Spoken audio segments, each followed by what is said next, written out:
यानंतर परत एकदा पावसासंदर्भातल्या बातम्यांचा आढावा घेऊया। रत्नागिरी, कोल्हापूर, सातारा जिल्ह्याला आज पावसाचा रेड अलर्ट देण्यात आलाय। रायगड, सिंधुदुर्ग, पुणे, चंद्रपूर, गडचिरोली यासोबतच गोंदियाला देखील आज ऑरेंज अलर्ट देण्यात आलेला आहे। मुंबई, ठाणे, पालघर, सांगली आणि सोलापूरला आज येलो अलर्ट जारी करण्यात आलाय। त्यानुसार अनेक भागामध्ये सध्या संततधार तर काही ठिकाणी मुसळधार पाऊस बरसताना पाहायला मिळतोय। रत्नागिरी, कोल्हापूर, साताऱ्याला रेड अलर्ट जारी करण्यात आलाय। तर रत्नागिरी, कोल्हापूर, साताऱ्यात आज मुसळधाराची शक्यता देखील वर्तवण्यात आलेली आहे। अनेक सखल भागांमध्ये पाणी साचलेले आहे, काही ठिकाणी रस्ता देखील वाहून गेलेला आहे, तर अनेक ठिकाणी नद्यांनी इशारा पातळी ओलांडलेली आहे। आज पावसाचा रेड अलर्ट, ऑरेंज अलर्ट आणि येलो अलर्ट कुठे कुठे?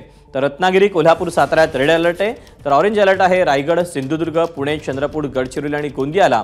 तर मुंबईमध्ये, ठाण्यामध्ये, पालघरमध्ये, सांगलीमध्ये आणि सोलापूरमध्ये येलो अलर्ट देण्यात आलेला आहे। तर अतिमुसळधार पावसाची शक्यता रेड अलर्टच्या ठिकाणी आहे, तर ऑरेंज अलर्टची शक्यता जिथे वर्तवण्यात आली त्या ठिकाणी मुसळधार पावसाची शक्यता आहे, तर मध्यम पावसाची शक्यता ही मुंबई, ठाणे, पालघर आणि सांगली त्यासोबतच सोलापूरमध्ये वर्तवण्यात आलेली आहे।